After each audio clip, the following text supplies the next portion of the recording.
Halo semuanya, selamat datang di tutorial cara menggunakan VirtualBox. Sebelum kita mulai, kita akan perkenalkan diri kita masing-masing terlebih dahulu. Next, perkenalkan nama saya Andrew Nicholas Johnson. Nama saya Teresa Andori. Halo, saya Dan Memar.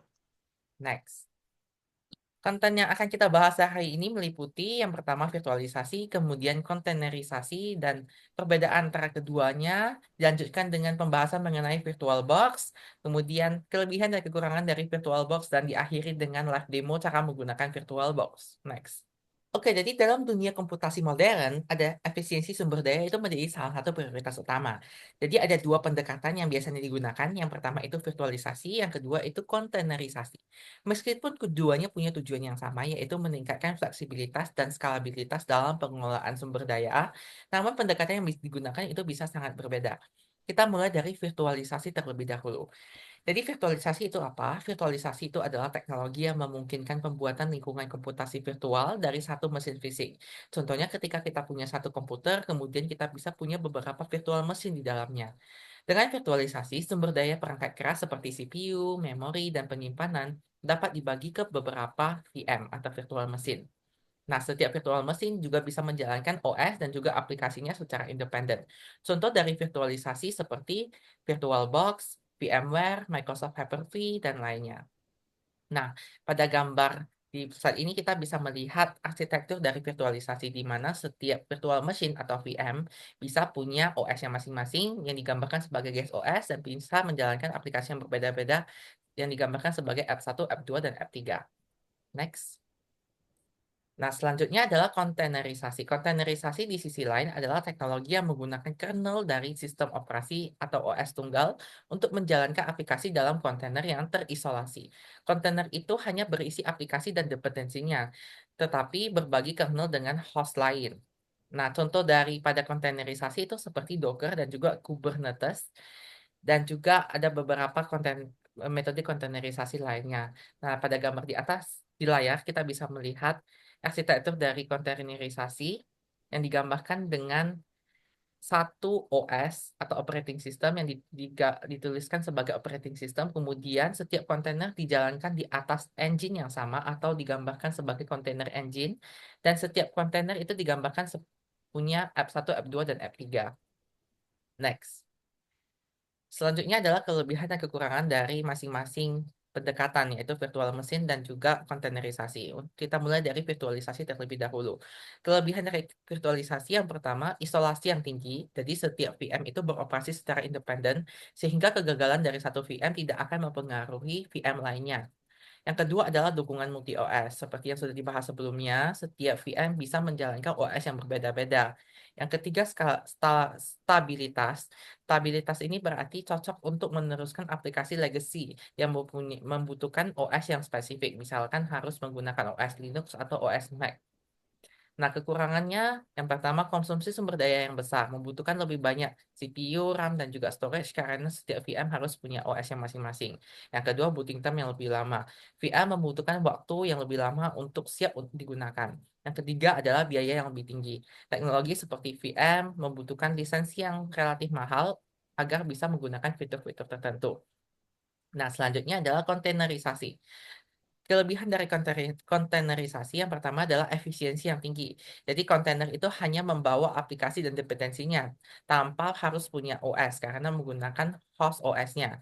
Maka dari itu lebih ringan dan lebih cepat. Yang kedua, skalabilitas. Dari segi skalabilitas itu memungkinkan penambahan kontainer secara lebih mudah, lebih instan di lingkungan cloud. Nah, yang ketiga itu portabilitas. Jadi kontainer dapat dijalankan di mana saja selama mendukung runtime Docker atau Kubernetes atau metode kontainerisasi lainnya. Dari segi kekurangan, kontainerisasi juga punya beberapa kekurangan. Yang pertama itu isolasi yang terbatas. Kontainer itu berbagi kernel dengan host lain sehingga punya resiko keamanan tertentu dibandingkan dengan menggunakan virtualisasi.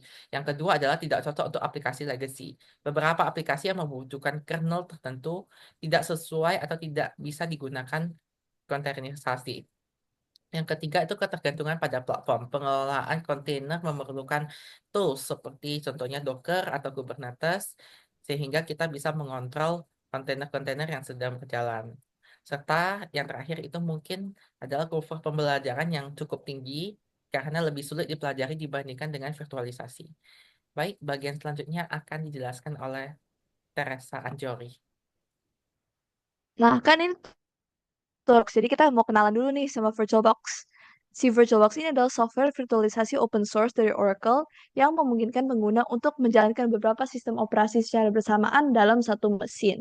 Nah, VirtualBox ini menyediakan platform untuk membuat dan mengelola virtual machine atau VM yang merupakan lingkungan terisolasi di mana OS dan software tertentu dapat dijalankan seolah-olah mereka berjalan di mesin fisik yang terpisah.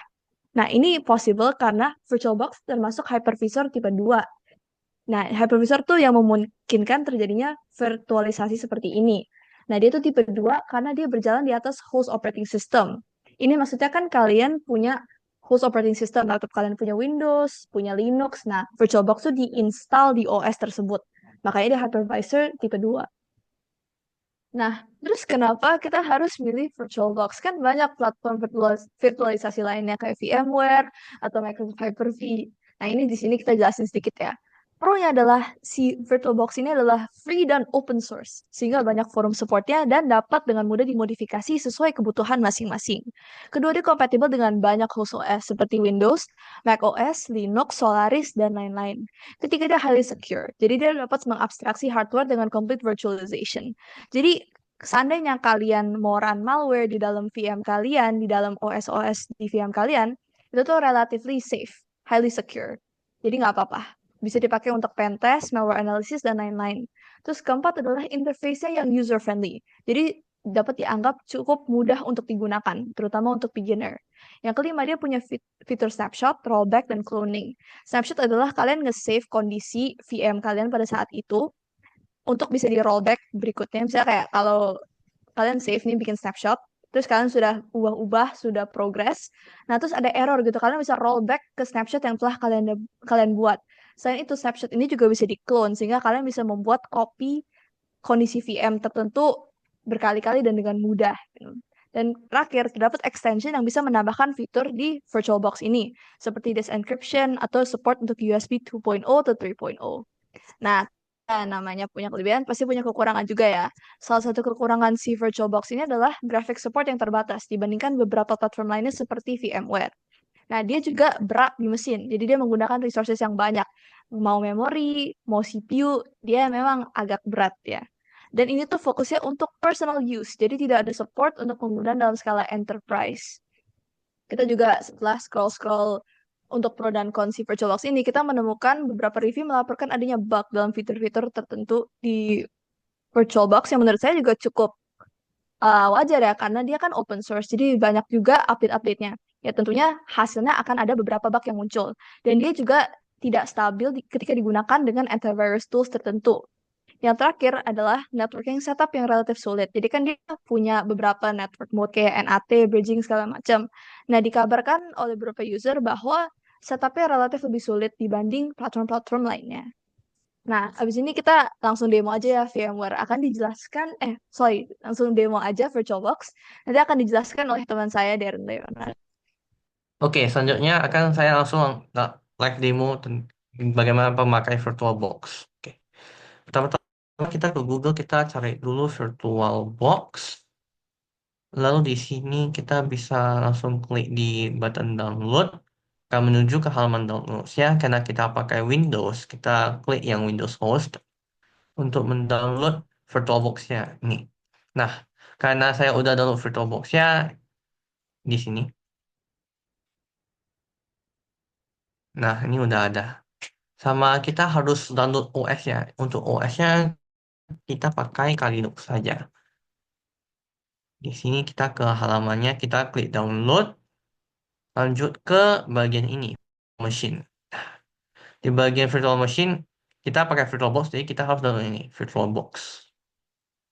Oke, di sini nanti kalau sudah selesai download, ini nanti muncul juga di downloads-nya. Di sini saya juga udah berhasil download nih, dua-duanya. Nah, untuk VirtualBox-nya kita tinggal double klik VirtualBox-nya, kita yes, dan lalu kita ini ada wizard installation, kita klik next, accept agreement, Nah, kita off-kan saja yang untuk Python support. Kenapa? Karena kita ini eh, tidak memakai Python untuk mengkonfigurasi VirtualBox-nya. Kita klik next dan juga install. Oke, selagi menunggu ini VirtualBox-nya install, kita bisa langsung ini ekstrak aja untuk kali Linuxnya. Nah, ini ekstrak kali Linuxnya boleh bebas di part manapun, terserah kalian. Ini saya udah ekstrak ini di partnya sini. Nih, ini nanti ada VBox ya. Oke, ini karena VirtualBox-nya udah selesai, kita finish aja. Nah, ini VirtualBox-nya udah nyala. Kalau mau misalnya kalian mau add mesinnya, kita bisa add mesin di sini, kita add. Yang di tadi folder ini VirtualBox 2 nih. Di bagian pakai ada extension VBox ya. Karena dia hanya mengaccept extensionnya .xml atau .vbox. Oke. Nah, di sini kalau misalnya kalian mau mengkonfigurasi Kali Linuxnya OS-nya ini di VirtualBox, kita bisa di sini, di settings. Kita full screen dulu. Nah, ini Kali Linux ini OS-nya ini merupakan tipenya ini adalah Linux dengan subtype-nya ini Debian 64. Nah, ini untuk di bagian sistem kita bisa ganti nih memorinya mau berapa. Ini juga ada prosesor, mau berapa prosesor pada saat jalan OS Kali Linux-nya. Dan juga ini ada acceleration, pakai para visualization. Oke, kita lanjut ke displaynya. Displaynya ini biasanya untuk video memorinya kita memakai 128 MB. Juga nih bagian storage. Nah, kalau misalnya nanti kalian mau menambah storage nih, misalnya kayak storage kalian kurang untuk eh, VM-nya, nanti kalian bisa nambahin storage ya gitu, jadi lebih besar. Ini untuk audionya biasanya langsung enable audio langsung ke host machine-nya. Dan juga nih networknya nih ada network bisa kita ganti dari NAT ke contohnya bridge gitu. Ini ada beberapa adaptor tapi biasanya cuma satu sih yang dipakai. Oke. Ini ada beberapa port, tapi untuk sekarang tidak dipakai dulu. Ini ada USB dan juga shell folder. Nah, shell folder ini apa? Shell folder ini merupakan salah satu fitur untuk kalau misalnya kalian mau mengganti gitu tempatnya. Kalau misalnya mau share file dari host machine ke virtual machine-nya itu bisa pakai share folder. Nanti ada satu folder yang namanya share folder. Nah, kalian bisa masukin file dari host machine yang bisa connect filenya itu ke Kali Linux atau VMware kalian, VM, virtual machine kalian. Oke, kita lanjut ke ini. Kalau misalnya kalian mau nambah, tadi ada sebut mau nambah, kalian bisa ke sini, tools dan juga ini virtual media manager. Kita full screen dulu nih. Nah, nih kita klik di bagian property, ini bakal muncul di sini di bawah. Nah, kalau misalnya kalian ini merasa kayak contohnya 80 GB kurang nih, kalian bisa nambah nih kayak gini. Tapi kita balik dulu aja tadi 80 GB. Nah, tuh udah ubah. Kalau misalnya kalian mau ubah di sini bisa.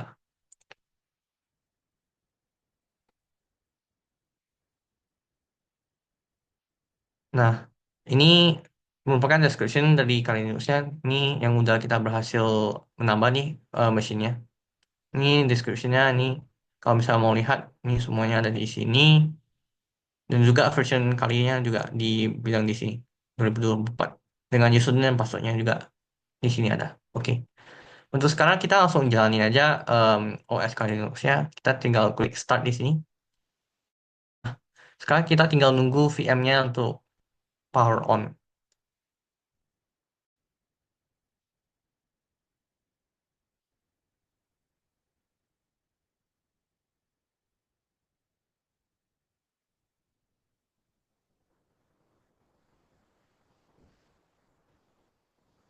Oke, ini kita tinggal masuk credentialnya kali-kali. Gitu.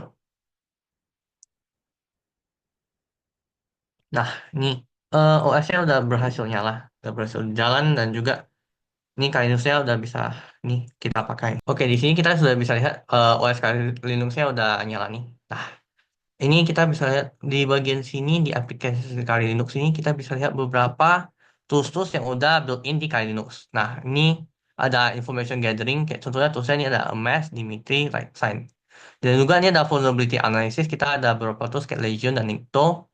Di web application analysis ada Burpsuite dan juga SQLMap. Ini ada banyak nih toolsnya. Oke, kita lanjut ke bagian terminal. Nah, ini kalau misalkan mau contohnya mau mendapatkan privileges kayak administrator gitu di Windows. Nah, di Linux ini kita memakai namanya sudo su gitu. Nah, kita masukin passwordnya kali. Oke, ini gue bisa lihat kita udah mendapatkan nih privilege-nya root. Nah, di root ini privilege-nya dapat apa aja sih? Nah, di root ini kita bisa contohnya modify ataupun delete beberapa file atau configuration yang biasanya memerlukan permission dari root ataupun administrator. Oke, kita lanjut ke ini kalau misalnya kita mau install beberapa program lain di dalam OS Linux, kita bisa menggunakan command namanya sudo apt install. Contohnya kita mau install program namanya Formos. Nah, kita bisa langsung jalan ini, masukin passwordnya kali. Nanti ini setelah ini selesai berjalan, nanti ini udah ke install. Oke, kita end aja di sini. Jadi kalau misalnya kita mau lihat proses-proses yang sedang berjalan di OS Linux, kita bisa memakai ini, kita buka terminal, kita klik aja komennya ps gitu. Nah, di sini kita bisa melihat ada dua proses yang sedang berjalan di Kali Linux. Kalau misalnya kita mau melihat semua prosesnya, kita bisa pakai ps-a besar gitu. Nah, di sini kita bisa melihat proses-proses semua proses yang lagi berjalan di Kali Linux. Nah, ada juga shortcut untuk melihat proses yaitu Control Shift Escape. Nah, ini membuka Task Manager di yang agak berbeda di Kali Linux. Nah, di sini Kali Linuxnya Task Manager berbeda dengan yang biasa kita lihat yang di Windows. Di sini dia ada nulisnya memorinya yang sedang dipakai adalah 34%, CPU-nya 2%, dan juga swap-nya ini untuk sekarang ini adalah 0%. Nah, ini swap ini 0% karena untuk memorinya belum kepakai banyak, sehingga nggak ada swap, proses swap yang sedang berjalan gitu. Nah, ini di sini di bawah ini ada juga tas-tas yang proses ini sedang berjalan di Linux. Ini juga ada di tulis kayak contohnya proses ID. Juga ada CPU dipakai berapa persen. Oke. Next, kita menjelaskan tentang ini kalau misalnya disk. Kalau misalnya mau lihat disknya ini ada free-nya berapa, kita memakai df minte. Nah, di sini ada dijelasin nih bahwasanya disknya ini ada slash dev SDA ini ada beberapa disk yang udah kepakai yaitu 21%. Ini disk-disk yang ada di OS Linux untuk virtual machine kita. Kalau misalnya kita mau melihat kayak contohnya nih, ini ada kita bisa tinggal open folder, hello, open folder. Nah, ini kita di file system. Nah, ini ada tiga contoh folder yang paling sering dipakai yaitu ada bin yang berisi binary file yang di dalam Kali Linux, ada etc, file-file configuration yang ada di dalam Kali Linux yang biasa kita pakai, dan juga ini home. Nah, home ini berisi data-data user. Ini kali kan kita login sebagai usernya namanya Kali. Nah, makanya ini di sini kita ada Kali di sini. Ini ada folder-folder dalam Kali ini juga ada tampil di sini. Oke, sekian sampai sini untuk demonstrasi live-nya. Terima kasih.